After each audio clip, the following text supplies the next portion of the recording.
मुझे पता है आप लोग क्या सोच रहे हो, एक और वेब डेवलपमेंट का रोड मैप। लेकिन सच ये है कि 2026 में वेब डेवलपमेंट का गेम कंप्लीटली चेंज हो चुका है। ये रोड मैप सिर्फ टेक्नोलॉजीज की लिस्ट नहीं है, ये एक एक्चुअल रोड मैप है। कैसे सीखना है, कैसे बिल्ड करना है और कैसे पैसा बनाना है एआई के साथ, ये सब आप लोगों को बताऊंगा। और मैं ये भी कोशिश करूंगा कि ये वीडियो बहुत ज्यादा लंबा ना हो जाए। आज मैं सिर्फ ये नहीं बताऊंगा कि क्या सीखना है, मैं अपने सालों के एक्सपीरियंस से ये बताऊंगा कि एआई के युग में ऐसा क्या अलग करना है जो आप लोगों को 2026 में जॉब रेडी और प्रॉफिटेबल वेब डेवलपर बना सकता है। This is web development road map in the AI era.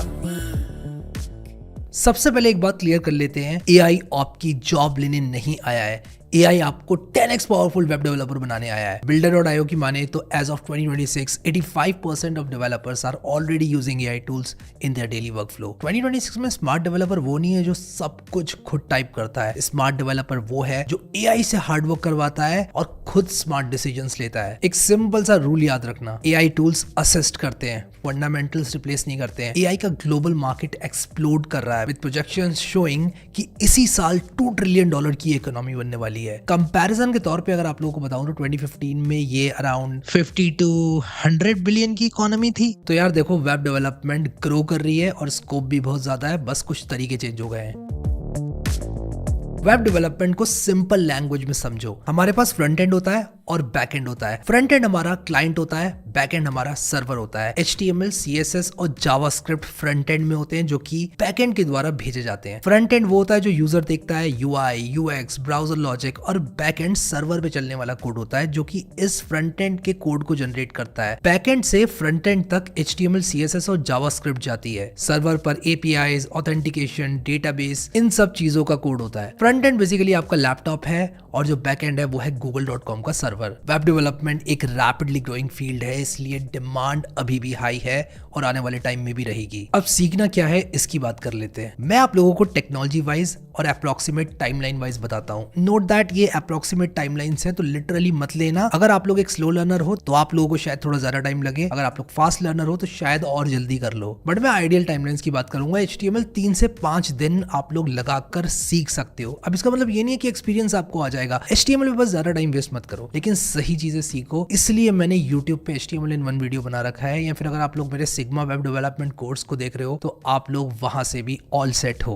HTML basic structure होता है किसी भी एक वेबसाइट का। जिस तरह से हमारे पास एक कार होती है और कार की जो बॉडी होती है वो एक बेसिक स्ट्रक्चर होता है, उसी तरह वेबसाइट का बेसिक स्ट्रक्चर HTML होता है। फिर अगर हमने कार के अंदर थोड़ी डेंटिंग पेंटिंग कर दी, कार को अच्छा दिखाने वाले काम कर दिए, डिजाइनिंग कर दी, तो कार थोड़ी और अच्छी लगने लगती है। इसी तरह से हम CSS का प्रयोग करते हैं जिससे कि हमारी वेबसाइट अच्छी लगने लगती है। फिर आता है जावास्क्रिप्ट का काम। इसको आप कार के इंजन की तरह समझ सकते हो। एक अच्छी दिखने वाली कार के अंदर अगर इंजन नहीं है तो वो नहीं चलेगी। उसी तरह से HTML और CSS वेबसाइट को दिखने में तो अच्छा बना सकती हैं, लेकिन आप लोगों को उन वेबसाइट की इंटरएक्टिविटी को बिल्ड करने के लिए जावास्क्रिप्ट की जरूरत पड़ती है। तो ये था HTML, CSS, जावास्क्रिप्ट क्या होती है। आई नो आप में से कई लोगों को पता होगा, but I want to make this video as beginner friendly as possible. जब आप HTML सीख रहे हो तो थोड़ा सा ज्यादा फोकस करो सिमेंटिक HTML पर, फॉर्म्स, इनपुट, मीडिया पर और एक्सेसिबिलिटी के बेसिक्स पर। मीडिया क्वेरी कैसे काम करती है। गोल ये है कि आप क्विकली एंड एक्यूरेटली स्केलेटन बना सको। अब एक बार आपने HTML मास्टर कर ली, फिर आता है नंबर CSS का। CSS आइडियली आप लोग 10 से 14 दिन में सीख सकते हो। CSS में परफेक्शन नहीं, प्रैक्टिकल मास्टरी चाहिए, क्योंकि AI एरा में आप लोगों को बहुत सारी CSS AI जनरेट करके दे देगा। कुछ मैंडेटरी टॉपिक्स बता देता हूं जो कि आपको समझ में आने चाहिए कि कैसे काम करते हैं। फ्लेक्सबॉक्स, ग्रिड, रिस्पॉन्सिव डिजाइन मतलब कि मीडिया क्वेरीज कैसे यूज करना है। फिर बेसिक एनिमेशंस आप लोगों को जरूर सीखना है। मोबाइल फर्स्ट अप्रोच क्या होता है, कैसे आप लोग जब डेवलपमेंट करते हो तो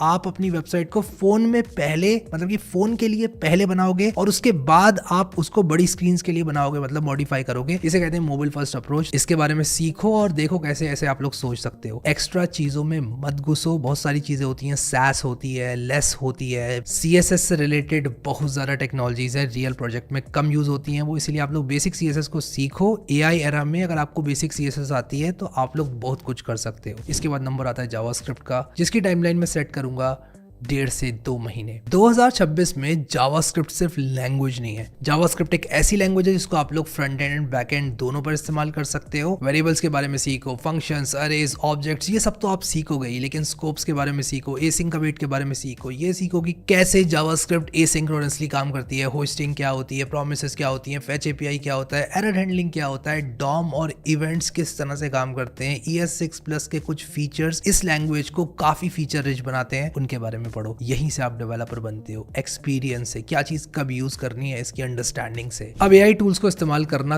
कब स्टार्ट करें? जैसे ही जावास्क्रिप्ट समझ में आने लगे एआई टूल्स यूज करना शुरू कर दो। बट आप लोग रूल याद रखो, पहले अपना ह्यूमन दिमाग लगाओ, उसके बाद एआई का इस्तेमाल करो। एआई से मत करवाओ, सोचोगे आप, एआई आपकी थिंकिंग को एक्सेलरेट करेगा। डेफिनेटली यूज करो एआई को किसी ऐसे टास्क को करने के लिए जो कि शायद मैनुअली आप लोगों को आधा घंटा ले ले। एआई को यूज करो कॉन्सेप्ट्स को एक्सप्लेन करने में, एआई को यूज करो डीबगिंग करने में, बॉयलर प्लेट जनरेट करने में, लेकिन ब्लाइंड कॉपी पेस्ट मत करो। ऐसा नहीं होना चाहिए कि आप लोग एआई यूज कर रहे हो और एआई आपकी ऐप बना दे रहा है और आप लोग खुश हो जा रहे हो। अगर आप लोग ऐसा करते हो, you are just one bug away from spoiling your application. ऐसे बहुत सारे लोग होते हैं जो कि एआई से बनवाते हैं, बहुत मजा आता है, अरे वाह फ्रंट एंड बन गया, अरे वाह बैक एंड भी बन गया, अरे वाह मेरी एप्लीकेशन भी काम कर रही है, अरे वाह ऑथेंटिकेशन भी काम कर रहा है, अरे वाह साइन अप भी काम कर रहा है। फिर उसके बाद एक छोटा सा चेंज आपने करने की कोशिश करी, आपकी पूरी एप्लीकेशन ब्रेक हो गई। अब क्या करूं, इतना सारा कोड जनरेट हो गया है। तो इस चीज में फंसते हैं लोग, और इसी चीज में नहीं फंसना है आपको, इसीलिए अंडरस्टैंडिंग जरूरी है। और इसी बात के आपको पैसे मिलेंगे। शायद आपका जो क्लाइंट होगा वो खुद से बनाने की कोशिश करेगा, अपनी एप्लीकेशन बनाएगा, एक टाइम आएगा कि वो फंस जाएगा। वो कहेगा यार ये कैसा बग है, मैं इस बग से कैसे दूर आऊं, कैसे बाहर निकलूं इस मुसीबत से। फिर आप कहेंगे भाई साहब इसका मैं कोट करता हूं $2000, which is around 1,80,000 in INR, let's close the deal. तो अगर आप लोग कहते हो कि एआई ही कर देता है, तो मैंने आप लोगों को एक इंस्टेंस बता दिया जहां पर एआई यूज करने वाला ऐप नहीं बना पाया और फिर वो आपके पास आया, उसने आपको पैसे दिए। किस बात के दिए, आपको इस बात का शायद जवाब मिल गया होगा। अब इसके बाद प्रोजेक्ट्स बनाना बहुत जरूरी है। कुछ अच्छे फ्रंट एंड प्रोजेक्ट्स बिल्ड करो, जैसे कि वेदर ऐप, नेटफ्लिक्स का UI clone, AI chat UI, portfolio website. देखो कुल मिला के जितने ज्यादा यूजफुल प्रोजेक्ट्स बिल्ड करोगे उतना अच्छा है, जितने ज्यादा प्रोजेक्ट्स बनाओगे उतनी क्लैरिटी भी मिलेगी वेब डेवलपमेंट की। गुड न्यूज ये है कि मैंने आप लोगों को project sigma web development course में करवा रखे हैं, तो यू आर ऑल सेट अगर आप लोग सिग्मा वेब डेवलपमेंट कोर्स देख रहे हो तो। अब बात करते हैं मॉडर्न फ्रंट एंड स्टैक की। हमने HTML CSS और जावास्क्रिप्ट के बारे में देखा, लेकिन मॉडर्न फ्रंट एंड स्टैक थोड़ी सी अलग है। जो बात आप लोगों को लोग घुमा फिरा के बताएंगे, मैं आप लोगों को डायरेक्टली बताता हूँ। 2026 में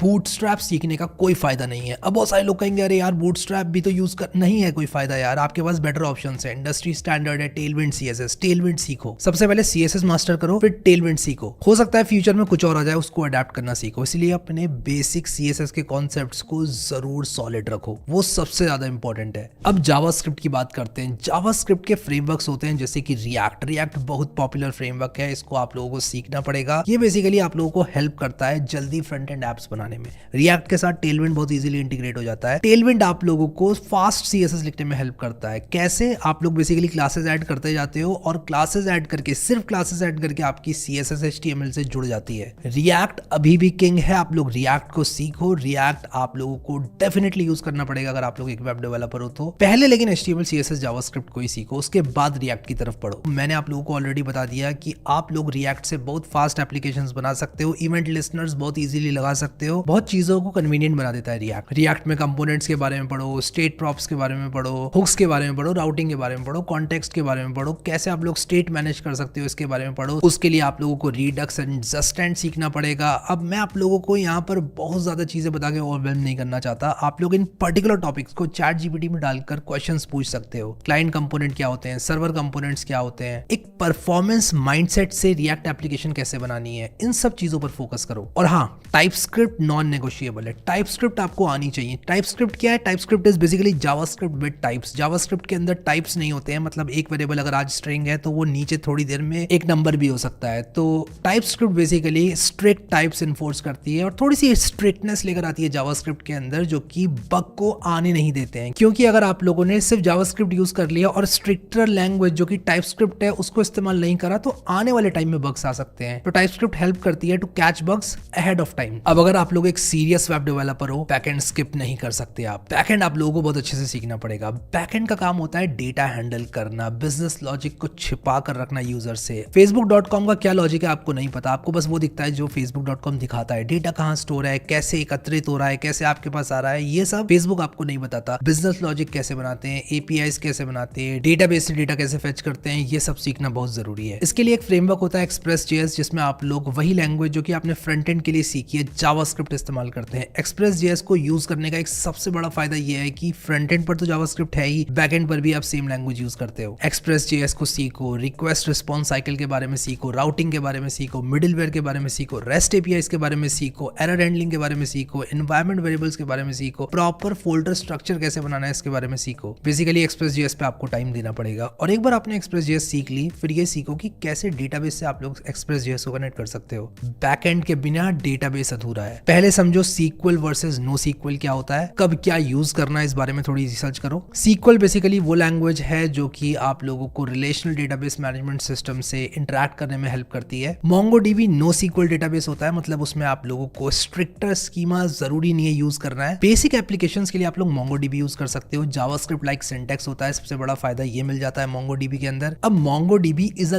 great choice for basic applications, but अगर आपको स्ट्रक्चर्ड डेटा चाहिए जिसमें कॉम्प्लेक्स रिलेशंस हैं या फ्यूचर में स्केलिंग और रिपोर्टिंग का प्लान है, तो सीक्वल डेटाबेसेस जैसे MySQL या PostgreSQL को इग्नोर मत करो। रूल देखो सिंपल है, फास्ट प्रोटोटाइपिंग और फ्लेक्सिबल स्कीमा के लिए MongoDB यूज करो। डेटा कंसिस्टेंसी, जॉइंस, ट्रांजैक्शंस और लॉन्ग टर्म सिस्टम्स के लिए SQL यूज करो। मान लो आप लोग कोई बैंकिंग ऐप बना रहे हो जिसमें ट्रांजैक्शंस हो रहे हैं, मतलब या तो दो चीजें होंगी या दोनों में से कोई चीज नहीं होगी। फॉर एग्जांपल, अगर आप लोग एक पर्टिकुलर अकाउंट से दूसरे अकाउंट में पैसे भेज रहे हो, एक बंदे के कटेंगे, एक बंदे के क्रेडिट होंगे, लेकिन दोनों में से कोई भी एक चीज हो गई तो गलत हो जाएगा, तो इसे ट्रांजैक्शन कहते हैं। तो ट्रांजैक्शंस के लिए SQL बहुत ज्यादा जरूरी है। एक स्ट्रॉन्ग वेब डेवलपर वो होता है जो दोनों समझता है, और यूज केस के हिसाब से SQL और नो SQL कौन सा डेटाबेस यूज करना है इसके सही इस्तेमाल को समझता है। अब इसके बाद आप लोग यहां तक आ गए तो आप लोगों को बैकएंड प्रोजेक्ट्स बिल्ड करना पड़ेगा। बिल्ड करो authentication systems, CRUD applications, rest APIs. कभी कभी अच्छी एपीआईज बनाने में आपको बहुत मेहनत लगेगी। देखो, एआई से आप लोग जो कहोगे वो आपको करके जरूर देगा। एआई कभी ये नहीं कहता है कि यार ये मुझे नहीं आता, यार ये मैं गलत कर दूंगा, आप खुद कर लो। ये सबसे बड़ा चैलेंज है, पता है। एआई पावर्ड एपीआईज बनाओ, एआई का इस्तेमाल करो, यहीं से आप फुल स्टैक डेवलपर बनते हो। जब आपने front end back and database को कंबाइन कर दिया और इन तीनों का इस्तेमाल करके आपने एक स्केलेबल एप्लीकेशन बनाना सीख लिया, तब आपकी वैल्यू बनती है। सिर्फ HTML लिखने से, सिर्फ CSS लिखने से या फिर सिर्फ जावास्क्रिप्ट लिखने से आप लोग एक प्रॉफिटेबल डेवलपर नहीं बन सकते। अब इसके बाद Next.js एक ऐसा फ्रेमवर्क है जो कि आप लोगों को सीखना ही सीखना है। फुल स्टैक के लिए Next.js is the best choice. इसमें आप लोग एक फ्रेमवर्क का इस्तेमाल करके सारी चीजें एक साथ मिला सकते हो, चाहे वो फ्रंट एंड हो, बैक एंड हो, टेलविंड CSS हो, सब कुछ आपको एक जगह मिल जाता है। ये बेसिकली रिएक्ट का फ्रेमवर्क है, मतलब आप लोग लिखते तो रिएक्ट ही हो, लेकिन रिएक्ट के साथ साथ आपको बैक एंड मिलता है, एपीआई बनाने का तामझाम मिलता है, डेटाबेस से कनेक्ट करने के लिए आप लोग इजीली फाइल्स बना सकते हो, और बेसिकली आपकी पूरी एप्लीकेशन एक जगह पर आ जाती है जहां आप लोग अपने पसंद के टूल्स का इस्तेमाल कर सकते हो। फिर चाहे वो टाइपस्क्रिप्ट हो, टेलविंड CSS हो, MongoDB हो, सब एक जगह पर आप लोग यूज कर सकते हो। Next.js में आप लोग राउटिंग सीखो, डायनामिक राउट सीखो, सर्वर एक्शन सीखो, एपीआई राउट सीखो, मिडिलवेयर सीखो, ऑथेंटिकेशन सीखो, क्लाइंट और सर्वर कंपोनेंट कैसे Next.js में बना सकते हो ये सीखो, परफॉर्मेंस ऑप्टिमाइजेशन सीखो, एक स्टैक को डेप्थ में सीखो। मतलब Next.js अगर आप लोग सीख रहे हो तो उस पर फोकस करो, हर चीज के पीछे का वाई समझो। कभी ये मत सोचो ये मैं एआई से करा लूंगा, हर चीज के पीछे का रीजन समझो, ये क्यों किया। हाँ, आप लोग ये सवाल एआई से पूछ सकते हो कि यार ये क्यों किया। लर्निंग के लिए एआई को ज्यादा से ज्यादा यूज करो। अब अगर आप लोग ये सारी चीजें स्टेप बाय स्टेप सीखना चाहते हो तो मैंने बनाया आप लोगों के लिए ये Udemy कोर्स, जिसको आप लोग डिस्काउंटेड रेट में डिस्क्रिप्शन में दिए हुए लिंक से एक्सेस कर सकते हो। इस कोर्स में, इस रोड मैप में कवर की हुई सारी चीजें स्टेप बाय स्टेप पढ़ाई गई हैं, और उसी के साथ साथ सबसे बड़ा बेनिफिट ये है कि मैं आप लोगों को सब कुछ अपडेटेड यहाँ पर देता रहूंगा। For example, I am going to add a lot of projects here. मैं बहुत सारी चीजें अभी ऐड करूंगा, बहुत सारी चीजें इसमें ऐड हो चुकी हैं जो कि आप लोगों को एक मॉडर्न वेब डेवलपर बनाएंगी। ये एक बहुत ही अफोर्डेबल Udemy कोर्स है, तो आई रिकमेंड कि आप लोग इसमें आ जाओ, और मैं यहाँ पर टाइम टू टाइम सब चीजें अपडेट करता रहूंगा। तो आप लोगों को एक स्ट्रक्चर्ड लर्निंग मिलेगी,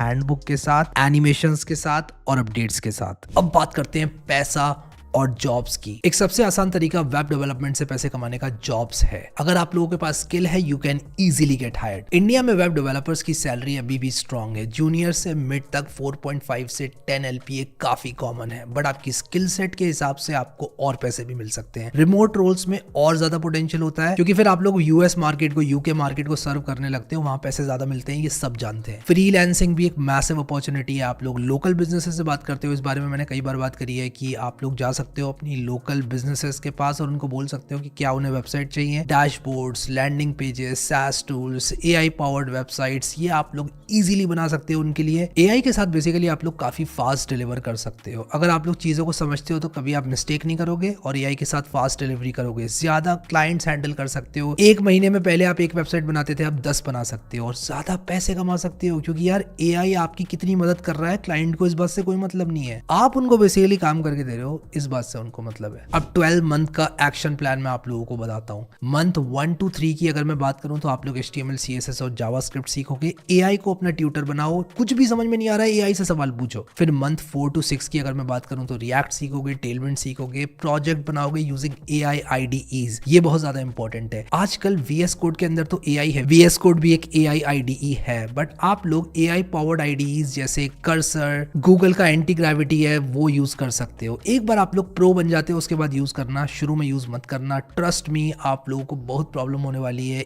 AI आपके लालच को बढ़ाएगा और आप लोगों को लगेगा सब कुछ AI से करा लेता हूं, and that's not the ideal way of learning. आप लोग कर्सर पे तब शिफ्ट करना या गूगल एंटी ग्रेविटी पे तब शिफ्ट करना जब आपने VS कोड में इनफ प्रोजेक्ट्स बना लिए हैं और आप लोग फाइनल अपना काम कर रहे हो। मैं पर्सनली अभी कोई भी वेबसाइट बना रहा हूं तो या तो एंटी ग्रेविटी में होती है, वो या कर्सर में होती है, या किसी और AI फर्स्ट IDE में होती है। टूल्स चेंज होते रहते हैं यार मेरे। कभी कभी तो मैं टूल्स इसलिए इस्तेमाल करता हूं क्योंकि मेरे पास उस टूल में AI क्रेडिट होता है। अगर मेरे पास AI क्रेडिट्स वहां पर हैं, मेरे पास ऑलरेडी AI का एक्सेस है एक पर्टिकुलर टूल में, अच्छा मॉडल का एक्सेस है, मैं ज्यादा यूज कर सकता हूं, तो मैं उसको यूज करता हूं। मुझे कोई ज्यादा फर्क नहीं पड़ता कि यार मैं एंटी ग्रेविटी यूज कर रहा हूं तो वही यूज करूंगा, या मैं वार्प यूज कर रहा हूं तो वही यूज करूंगा। इनफैक्ट सही बताऊं तो मुझे कोई भी टूल मिल जाए, बस हाँ मुझे कोड जनरेट करना है, कैसे करना है ये उस टूल में पता होना चाहिए। बाकी मेरा दिमाग काम करता है ज्यादा और AI को सिर्फ टूल की तरह ही मैं इस्तेमाल करता हूँ। फिर इसके बाद मंथ 7 to 9 पे हम लोग backend, database, full stack applications को बनाना सीखेंगे। अगर मैं मंथ 10 to 12 की बात करूं तो आप लोग अपना पोर्टफोलियो बनाओ, गिटहब प्रोफाइल बनाओ, फ्रीलांसिंग क्लाइंट्स ढूंढो, जॉब्स के लिए अप्लाई करो, पैसे कमाना स्टार्ट करो। उसके बाद आपको कहीं ना कहीं अपनी स्किल को पैसों में बदलना पड़ेगा और इस पॉइंट पर आप लोग डेफिनेटली इतना कुछ सीख जाओगे कि आप लोग पैसे कमाने लग जाओगे, ट्रस्ट मी। तो इन कंक्लूजन में यही कहना चाहूंगा, 2026 का डेवलपर एक कोड टाइपिंग मशीन नहीं है। 2026 का डेवलपर AI का पायलट है, जो कि AI को ड्राइव करेगा, AI को बताएगा क्या करना है, क्या AI ने सही किया, क्या गलत किया, ये डिसाइड करेगा। आपका काम है AI को कमांड देना और रियल वर्ल्ड प्रॉब्लम्स को सॉल्व करना। ये रोड मैप आप लोग फॉलो करो, प्रोजेक्ट्स बनाओ, AI को स्मार्टली यूज करो, and definitely you will succeed. I hope कि आप लोगों को इस वीडियो को देखकर मजा आया एंड ओवरऑल वीडियो आप लोगों को काफी यूजफुल लगा। Thank you so much guys for watching this video